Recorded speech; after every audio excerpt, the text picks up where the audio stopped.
Middle east के भीषण युद्ध के बीच वैश्विक राजनीति की बिसात पर एक ऐसा चौंकाने वाला बदलाव आया है जिसे दक्षिण पूर्व एशिया का सबसे बड़ा सरेंडर कहा जा रहा है।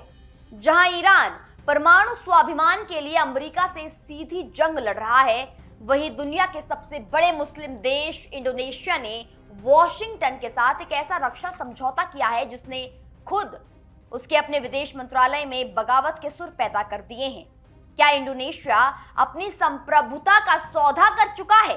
एक तरफ ईरान का बारूद और दूसरी तरफ इंडोनेशिया का लेटर ऑफ इंटेंट। आखिर क्यों राष्ट्रपति प्रोबोवो ने अमेरिका को अपने आसमान की चाबी सौंप दी है, जब देश का विदेश मंत्रालय ही अपनी रक्षा डील को आत्मघाती बताने लगे?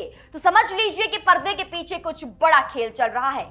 आइए जकार्ता से आई इस सनसनीखेज रिपोर्ट और अमेरिका के इस नए हवाई ठिकाने के पीछे छिपे रणनीतिक सच को विस्तार से समझते हैं। नमस्कार, मैं हूं आपके साथ निकिता रावत और आप देख रहे हैं इंडिया न्यूज।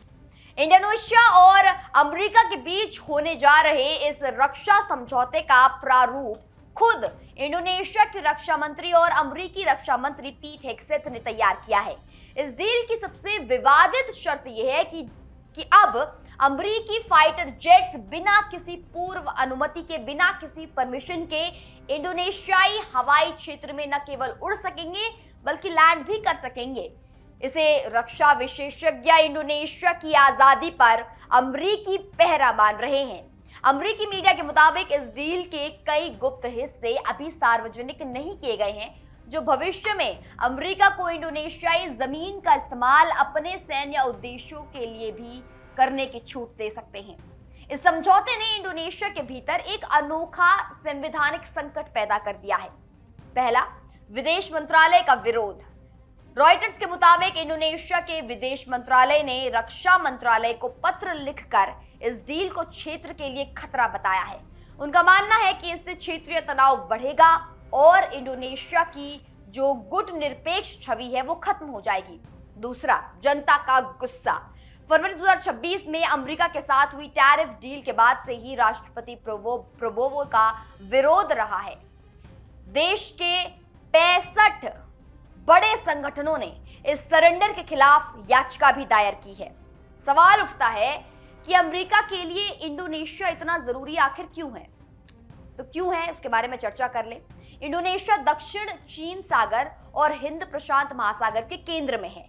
यहां से अमेरिका न केवल चीन के बढ़ते वर्चस्व को चुनौती दे सकता है बल्कि पूरे एशियन देशों की निगरानी भी कर सकता है।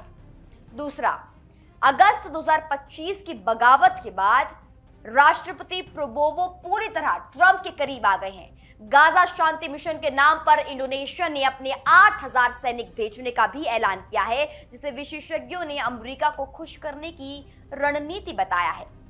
इंडोनेशिया कभी गुटनिरपेक्ष आंदोलन का झंडा चलाकर ये बड़ी बड़ी बातें करता रहता था, लेकिन अब उसकी नीतियां पूरी तरह वॉशिंगटन की ओर झुक चुकी हैं।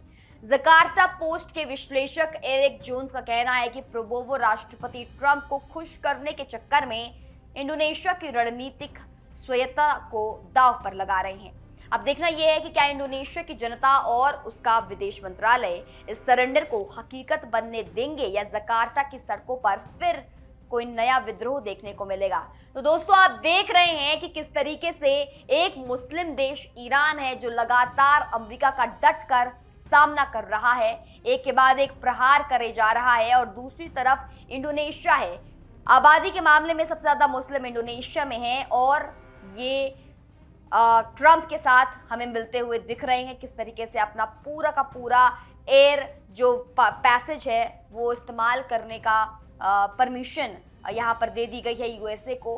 तो ये दो अलग अलग मोर्चे हैं, दो अलग अलग कहानियां हैं। आपको कौन सी कहानी सही लगती है? कौन सा देश सही कर रहा है इस वक्त इस पूरी मिडिल ईस्ट की युद्ध में, इस पूरे मिडिल ईस्ट के वॉर में? आप किस देश के बारे में बताना चाहेंगे? मुझे कमेंट बॉक्स में जरूर बताएं कि कौन सा देश इस वक्त सबसे सही राह पर है। नमस्कार।